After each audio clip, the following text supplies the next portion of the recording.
and sisters in Christ, we celebrate today the solemnity of the Assumption of the Blessed Virgin Mary. The Holy Assembly of God's people now begins its worship.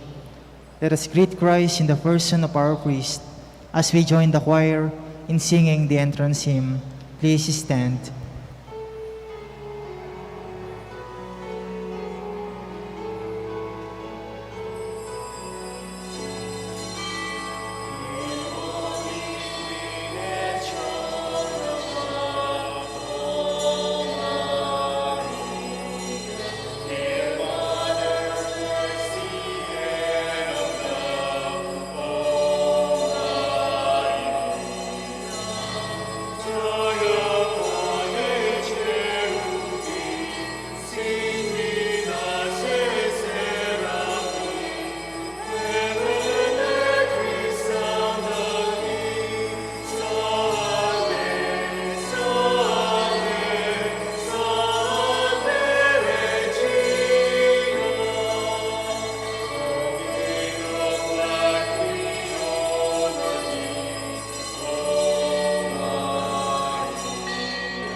In the name of the Father, and of the Son, and of the Holy Spirit.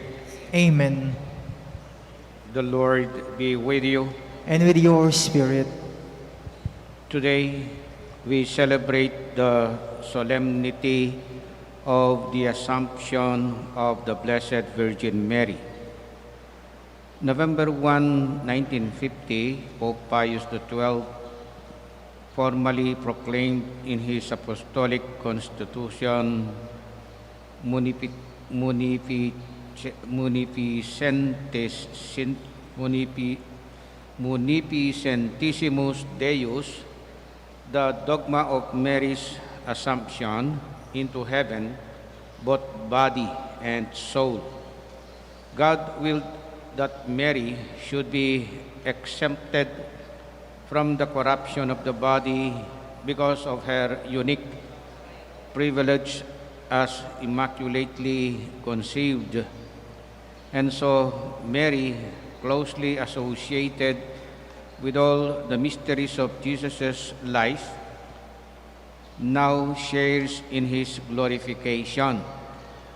As Christians, we also believe that one day, like Mary, we will also be assumed into heaven, both body and soul. Do we seek the help of Mary, who has preceded us into eternal glory? Brethren, let us acknowledge our sins and so prepare ourselves to celebrate the sacred mysteries.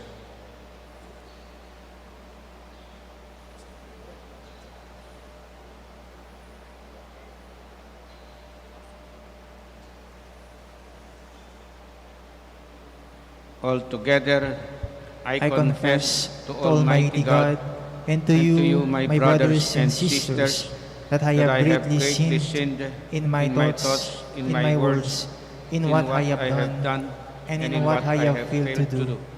Through my fault, through my most grievous fault. Therefore I ask, Blessed Mary, ever Virgin, all the angels and saints, and you, my brothers and sisters, to pray for me to the Lord our God. May Almighty God have mercy on us, forgive us our sins, and bring us to everlasting life. Amen.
let us pray.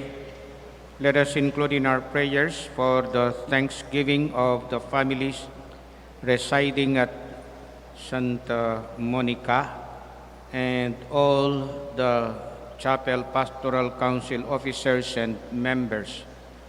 Also, thanksgiving of the family of Berna Villanueva. Let us also pray for the thanksgiving of the birthday celebrator or celebrant, Valeria Villanueva, and for the special intentions of Edric Paule and Ruth Gatbonton. Let us also pray for our departed brethren, especially the souls of Erlinda Sharon, Rayan, Antonio, Serviliana, Gloria, Erlinda, and all the poor souls in purgatory. Almighty, ever-living God, who assumed the Immaculate Virgin Mary, the mother of your Son, body and soul, into heavenly glory. Grant, we pray, that always attentive to the things that are above, we may merit to be sharers of her glory. Through our Lord Jesus Christ, your Son, who lives and reigns with you in the unity of the Holy Spirit, one God, forever and ever. Amen. Let us all be seated and listen to the liturgy of the Word.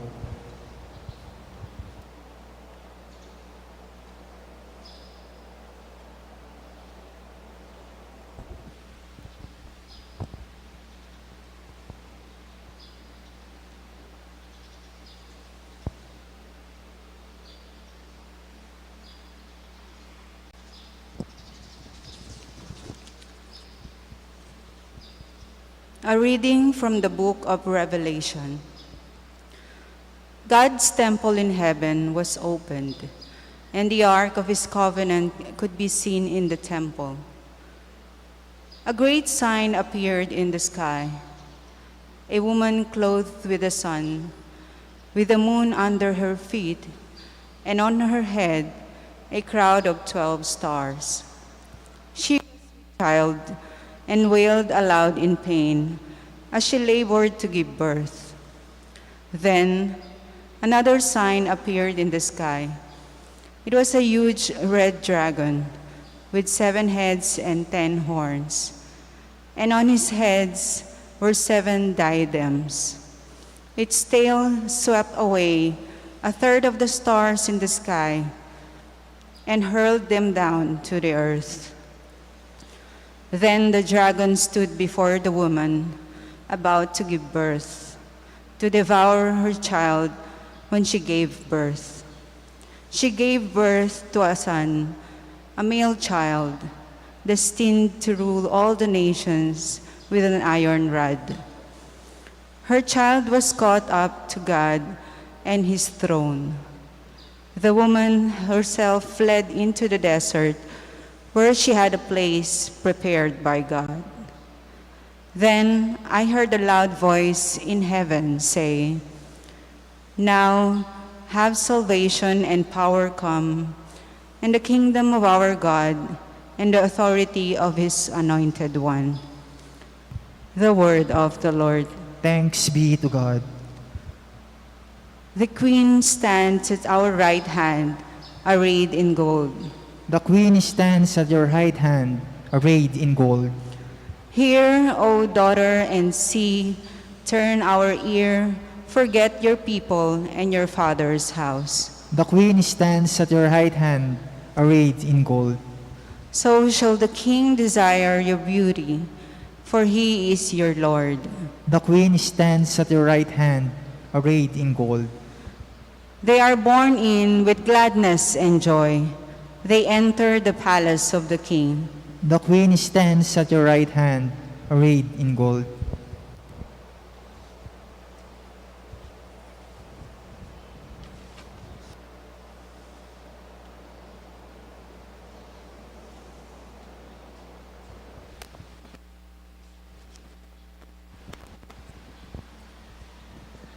A reading from the first letter of St. Paul to the Corinthians. Brothers and sisters, Christ has been raised from the dead, the first fruit of those who have fallen asleep. For since death came through man, the resurrection of the dead came also through man. For just as in Adam all die, so too in Christ shall all be brought to life, but each one in proper order. Christ the first fruit, then at his coming those who belong to Christ. Then comes the end, when he hands over the kingdom to his God and Father, when he has destroyed every sovereignty and every authority and power. For he must reign until he has put all his enemies under his feet. The last enemy to be destroyed in death, for he subjected everything under his feet. The word of the Lord. Thanks be to God. Let us all stand to honor the Holy Gospel.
The Lord be with you. And with your spirit.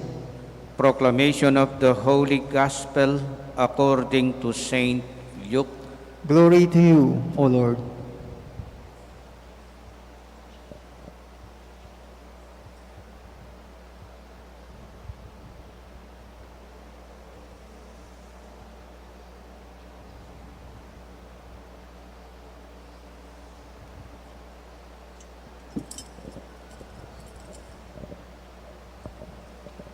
Mary set out and traveled to the hill country in haste to a town of Judah, where she entered the house of Zechariah and greeted Elizabeth.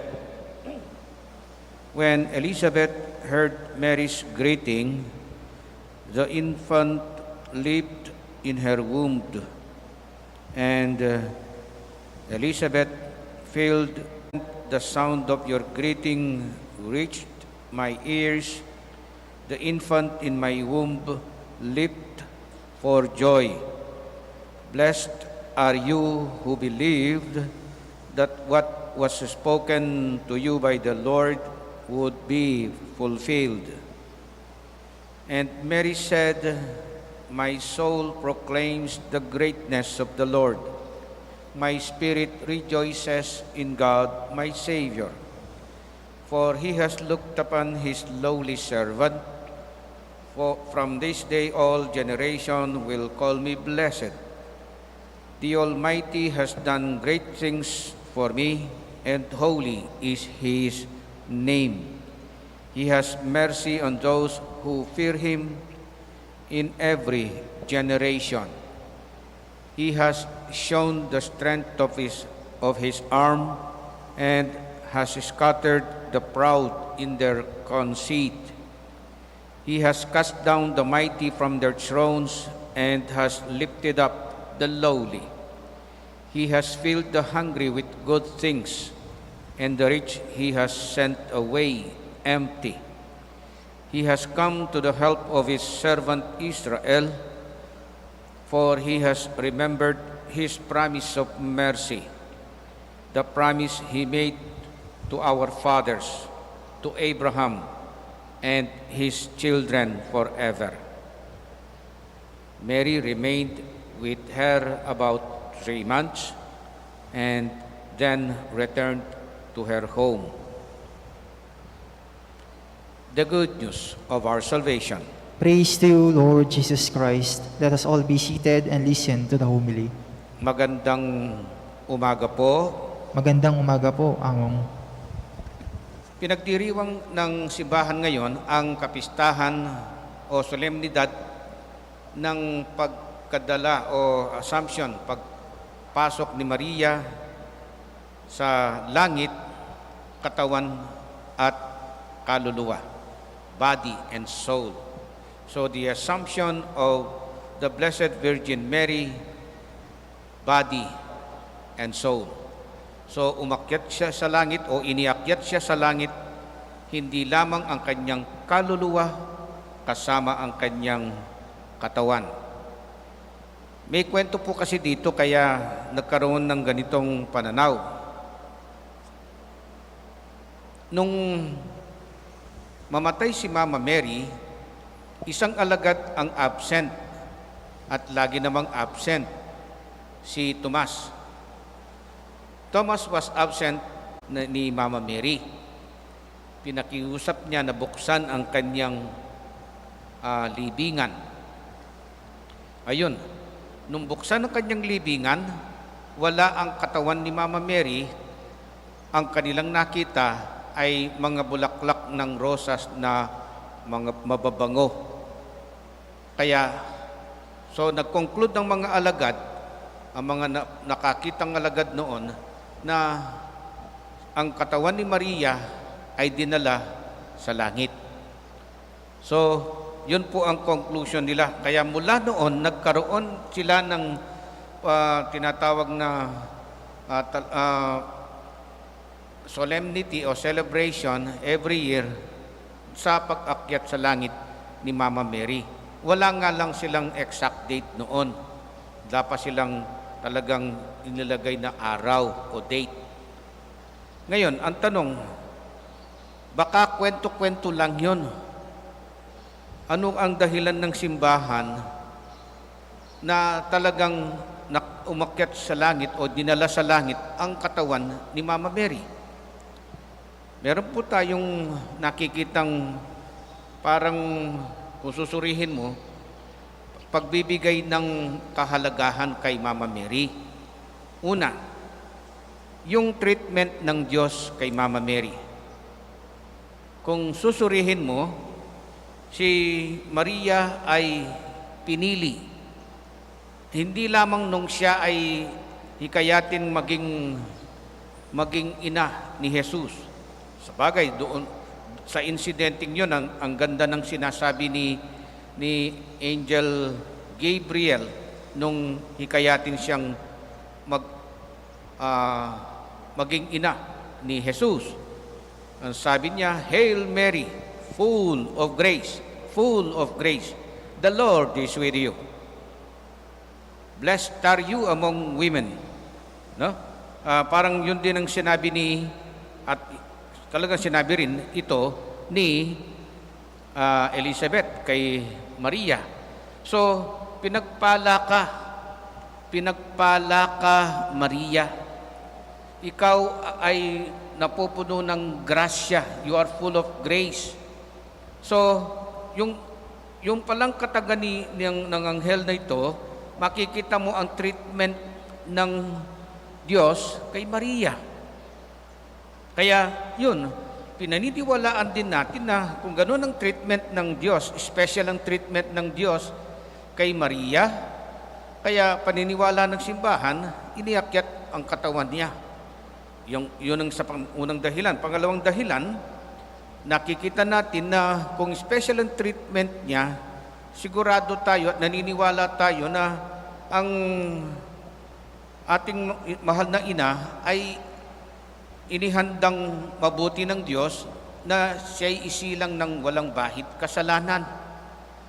Kaya nga, parang ganito yun yung lalagyan mo, kailangan kung malinis yung ilalagay mo, malinis din yung lalagyan.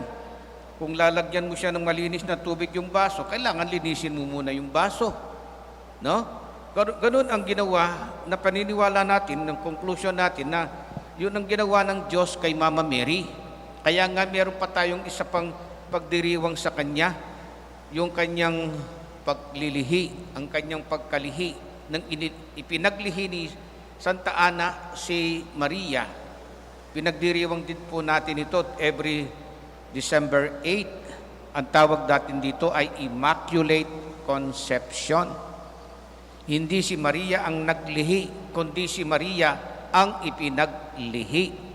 Sinong naglihi? Ang kanyang nanay, si Santa Ana. So, nangangahulugan, nung she was immaculately conceived, so malinis siya.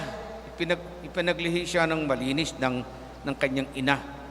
Kaya nga, yun, dahil pinahalagahan siya ng Diyos at talagang tinuturing siyang special ng Diyos, paniniwala ng simbahan, pinaniniwalaan ng mga naunang mga mananampalataya na siya nga ay dinala sa langit, body and soul.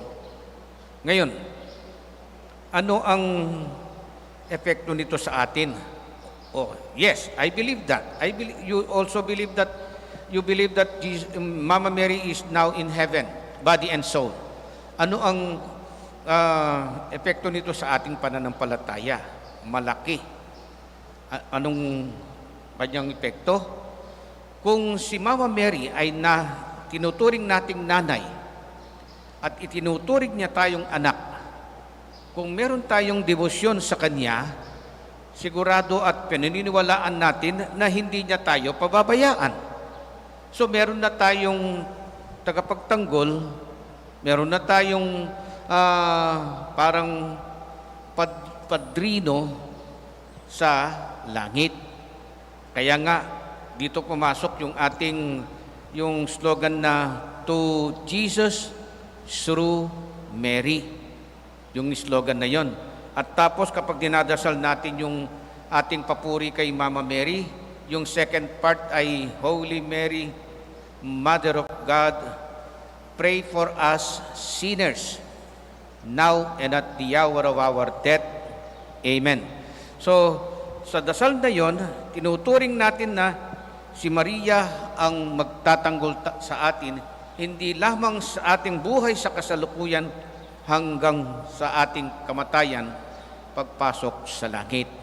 So, yun po ang effect sa atin ng paniniwala natin na si Mama Mary ay nasa langit na. Okay? So, sana huwag niyong ihiwalay ang inyong debosyon kay Mama Mary. Huwag niyong tigilan ang inyong paghingi ng tulong kay Mama Mary. Magtiwala tayo at maniwala sa kanyang kakayahan, sa kanyang magagawa para sa atin.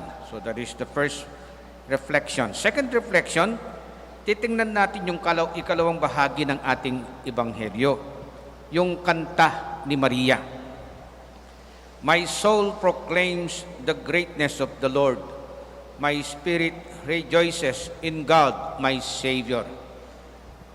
Nung basadyengan po ini, kung babasahin mo ang ikalawang bahagi ng ating ebanghelyo ngayon, makikita mo ang kanyang sinasabi na binibilang ni Maria at isinisiwalat niya, ipinagbubunyi niya ang kanyang mga natanggap sa Diyos, ang mga blessings na tinanggap niya sa Diyos. Kaya ang tawag ko po dito ay she is counting her blessings. Binibilang niya ang kanyang mga tinanggap na pagpapala sa Diyos. Tayo rin, pwede nating bilangin at mas maganda, lagi nating binibilang ang ating mga tinanggap sa Diyos. Ang mga pagpapalang ibinigay niya sa atin. Ang kadalasang nagiging maling pag-uugali ng tao ay blessing na nga ang ibinigay ng Diyos sa kanila, kung minsan ang turing pa nila sa binigay ng Diyos sa kanila ay disgrasya, hindi grace ang kanilang nakikita.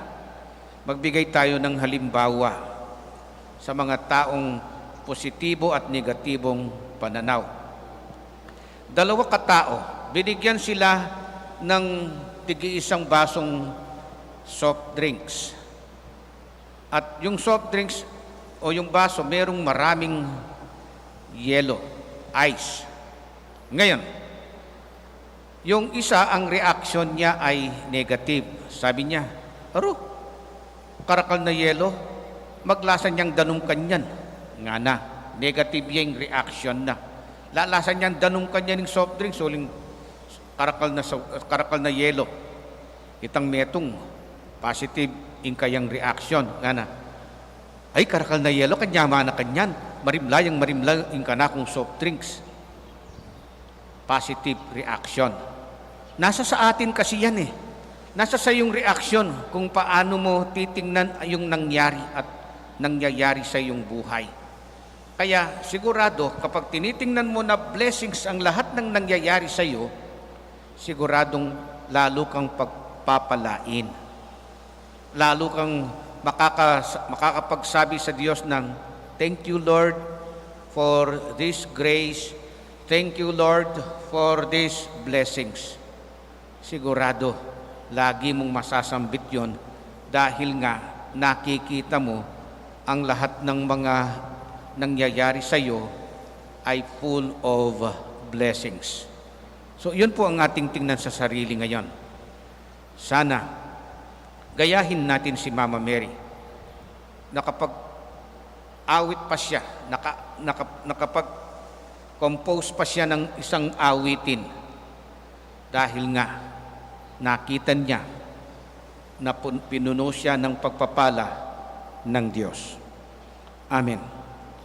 Let us now stand up and profess our faith. I believe in one God, the Father Almighty, Maker of heaven and earth, of all things visible and invisible. I believe in one Lord Jesus Christ, the only begotten Son of God, born of the Father before all ages, God from God, light from light, true God from true God, begotten and made consubstantial with the Father. Through him all things were made. For us men and for our salvation, he came down from heaven, and by the Holy Spirit was incarnate of the Virgin Mary and became man. For our sake he was crucified under Pontius Pilate. He suffered death and was buried, and rose again on the third day in accordance with the Scriptures. He ascended into heaven and is seated at the right hand of the Father. He will come again in glory to judge the living and the dead, and his kingdom will have no end. I believe in the Holy Spirit, the Lord, the giver of life, who proceeds from the Father and the Son, who with the Father and the Son is adored and glorified, who has spoken through the prophets. I believe in one holy, Catholic, and Apostolic Church. I confess one baptism for the forgiveness of sins, and I look forward to the resurrection of the dead and the life of the world to come. Amen.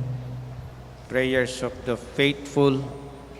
Let us pray to the Heavenly Father that like Mary, who was assumed into heaven, both body and soul, we too may one day be raised into his heavenly kingdom and share Jesus' glory. Full of trust and confidence, we pray, Lord, hear our prayer. Lord, hear our prayer. Like Mary, may the Pope, bishops, priests, and deacons bring Christ with joy through their proclamation of Jesus' resurrection in the world full of hatred and divisions. We pray. Lord, hear our prayer. May government and civil leaders hasten into the hill country of human need to give care and comfort to our brothers and sisters who are greatly in need. We pray. Lord, hear our prayer. Like Mary, may all those who have done great things for the sick, the abused, and the suffering receive spiritual and material blessings. We pray. Lord, hear our prayer. Like Mary, may our beloved dead be filled with heavenly things as they rejoice in God in His eternal kingdom. We pray. Lord, hear our prayer. Urgent concerns of our community and our personal intentions. We pray. Lord, hear our prayer.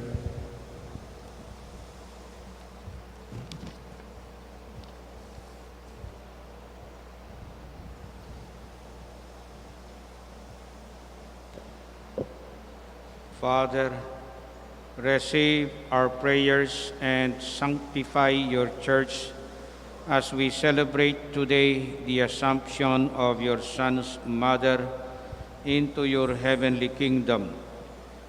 May her intercession bring us joy as we await our glorious hope of resurrection. Through Christ our Lord. Amen. Let us all be seated for the liturgy of the Eucharist.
Let us all stand.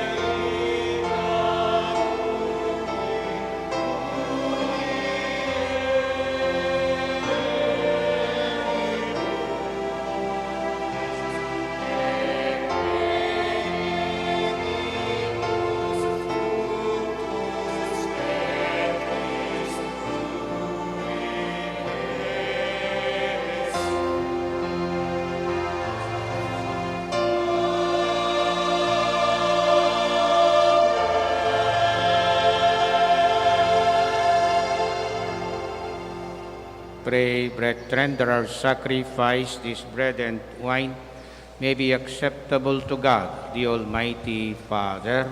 May the Lord accept the sacrifice at your hands for the praise and glory of His name, for our good and the good of all His holy church. May this oblation, our tribute of homage, rise up to you, O Lord, and through the intercession of the Blessed Virgin Mary, whom you assumed into heaven, may our hearts aflame with the fire of love constantly long for you. Through Christ our Lord. Amen. The Lord be with you. And with your spirit, Lift up your hearts. we lift them up to the Lord.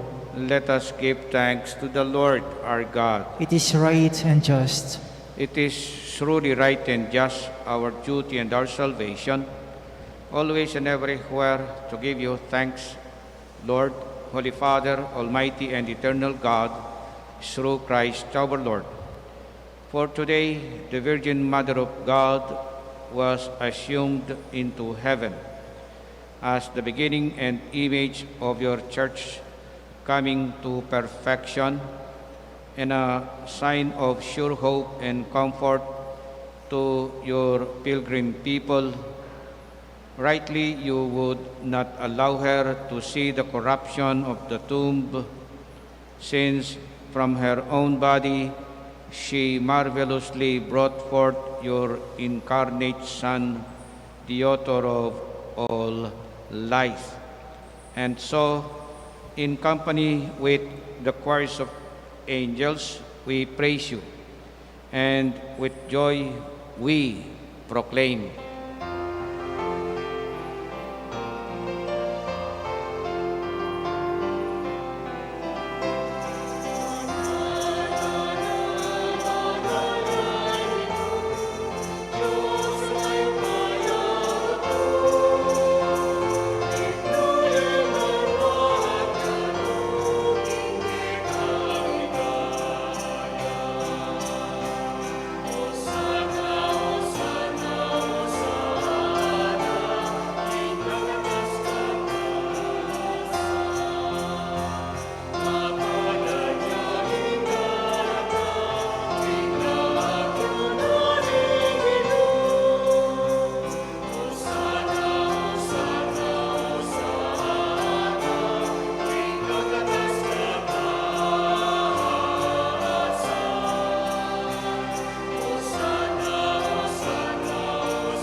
You are indeed holy, O Lord, the fount of all holiness. Make holy, therefore, these gifts, we pray, by sending down your Spirit upon them like the dewfall, so that they may become for us the body and blood of our Lord Jesus Christ. At the time he was betrayed and entered willingly into his passion, he took bread, and giving thanks, broke it and gave it to his disciples, saying, "Take this, all of you, and eat of it, for this is my body, which will be given up for you."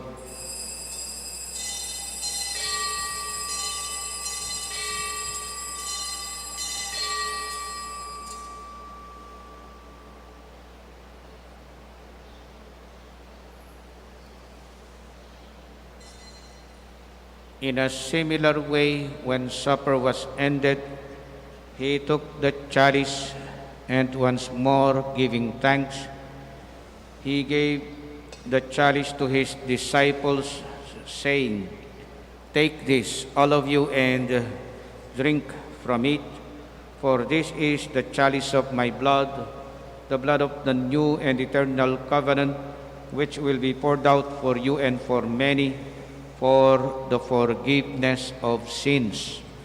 Do this in memory of me."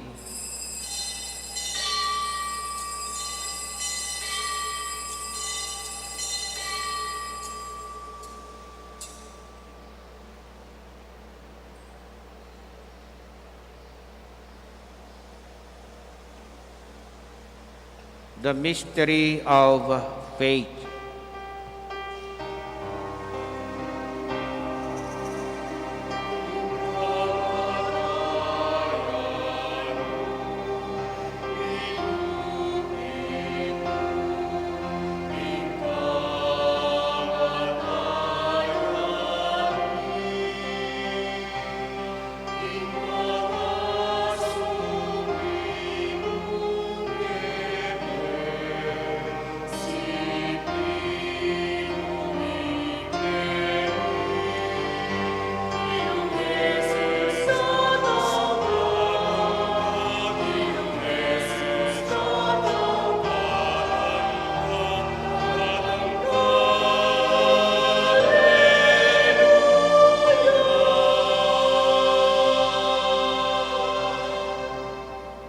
Therefore, as we celebrate the memorial of his death and resurrection, we offer you, Lord, the bread of life and the chalice of salvation, giving thanks that you have held us worthy to be in your presence and minister to you.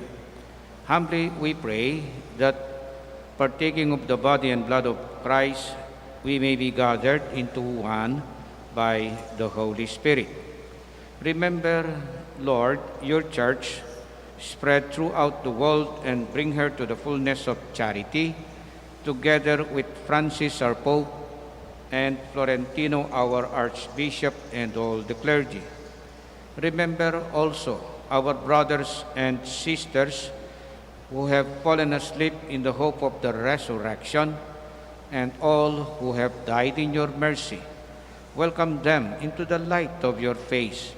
Have mercy on us all, we pray, that with the Blessed Virgin Mary, Mother of God, with the blessed apostles and all the saints who have pleased you throughout the ages, we may merit to be co-heirs to eternal life and may praise and glorify you through your Son, Jesus Christ. Through him and with him and in him, O God, Almighty Father, in the unity of the Holy Spirit, all glory and honor is yours forever and ever.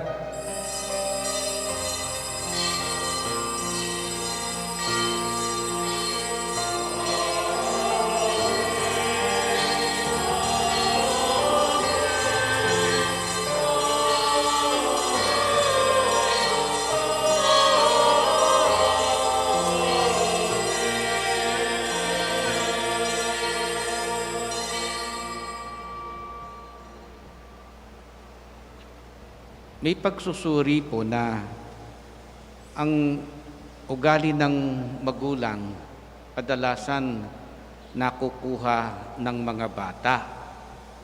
Yung nakasanayan ng mga magulang na ililipat nila sa kanilang mga anak. Halimbawa, kung ang magulang ay madasalin, pati ang mga anak ay nagiging madasalin. Kaya pinaniniwalaan din na yung naging ugali ni Jesus, nakuha niya kay Mama Mary at kay San Jose. So, ibig sabihin, talagang na-train siya sa isang nanay o sa mag-asawang talagang nakadikit sa Diyos. Kaya siguro kailangan din nating magpaalaga kay Mama Mary, magpaturo tayo sa kanya, sa kanyang ugali, sa kanyang pananaw, katulad ng ginawa niya sa kanyang anak. Sa ngayon, dasalin po natin yung itunuro ng kanyang anak, yung dasal na itinuro sa ating lahat.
the blessed hope and the coming of our Savior, Jesus Christ.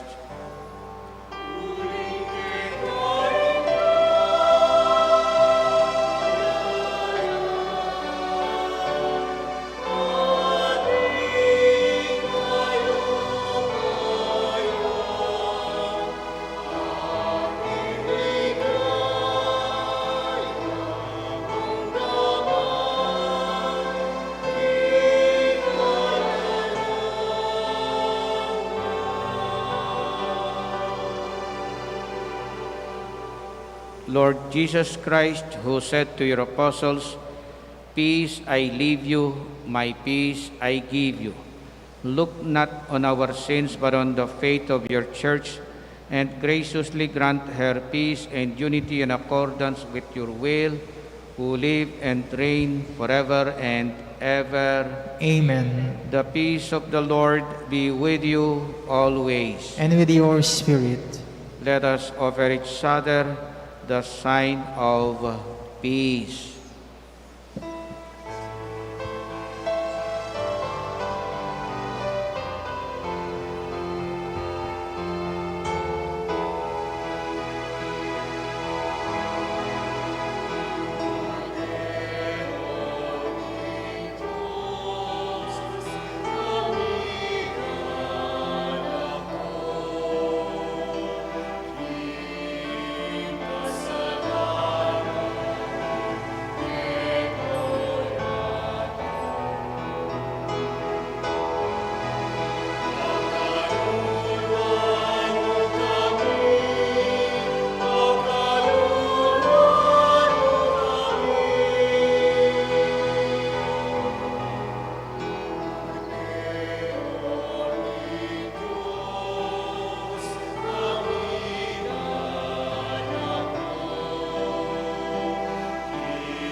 My dear friends, this is our Lord Jesus Christ, the Lamb of God, who take away the sins of the world.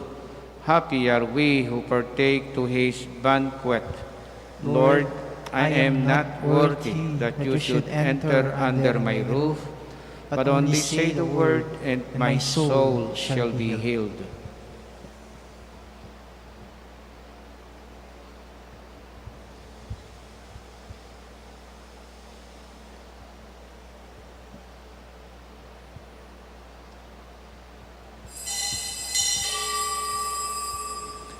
Acts of spiritual communion. My Jesus, I believe that you are present in the most holy sacrament. I love you above all things, and I desire to receive you into my soul. Since I cannot at this moment receive you sacramentally, come at least spiritually into my heart. I embrace you as if you were already there, and unite myself fully to you. Never permit me to be separated from you. Amen.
siklaw tapo ban pangadyan ing oratio imperator laban king COVID-19.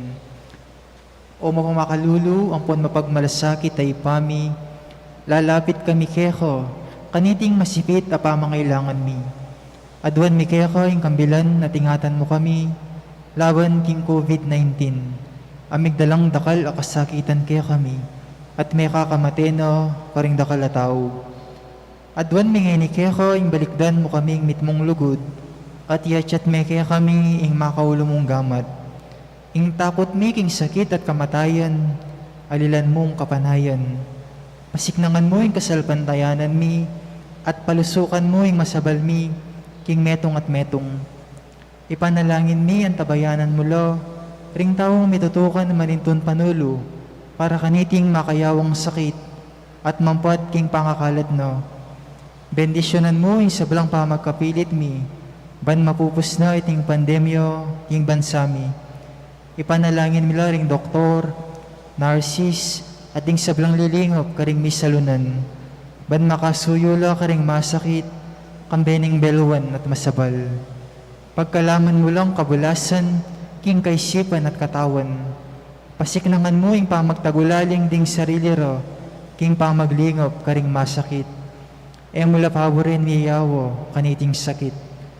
Ipanalangin mila ret ang miyawa no, kumayap na lasanang malalagwa. Ingatan mo ret ang lilingop karelo. Pagkalaman mo lang alananggang kapainawan, detang mayango nabi.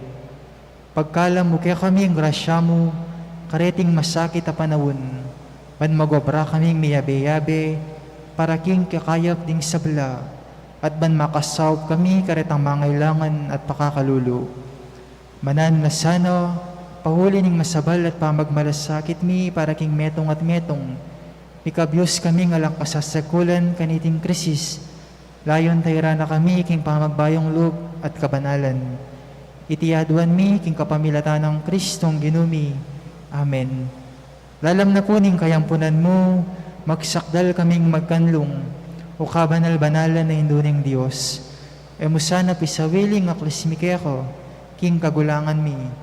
Dunay bagkus mo kami ikabos, king sablang panganib, o maligayo at kanwana na Birhen. Birhen de los Remedios, induning kapaldanan, San Jose, esposo ng Mario, San Rafael Arcangel, San Roque, San Lorenzo Ruiz, San Pedro Calungsod, San Luis Gonzaga.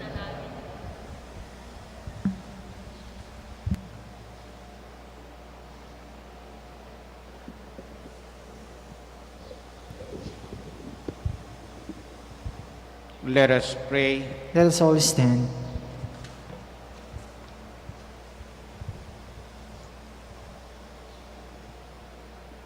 Having received the sacrament of salvation, we ask you to grant, O Lord, that through the intercession of the Blessed Virgin Mary, whom you assumed into heaven, we may be brought to the glory of the resurrection. Through Christ our Lord. Amen. Bukas po piyesta ng San Roque. Katampingad yan tanan din, King Horacio Imperator. Netong karing santong adwana ng tangsaw, yapin po yung San Roque. Huling netong niya karing santong tatutong liningap, masabal karing may sakit, karetang anyang mika salut o epidemic ketang lugar Pintalana, King Rome nya pasaup tam pasibayo kaya bukas parang ngalantaya at pasaup king kekatang sitwasyon king pandemic. Bukas po in misa tamo adyang Lunes at intang misa alas 6 ning abak. The Lord be with you. And with your spirit. May the blessing of Almighty God, the Father and the Son and the Holy Spirit come upon you and remain with you forever. Amen. Our celebration is ended. Let us now go in peace. Thanks be to God.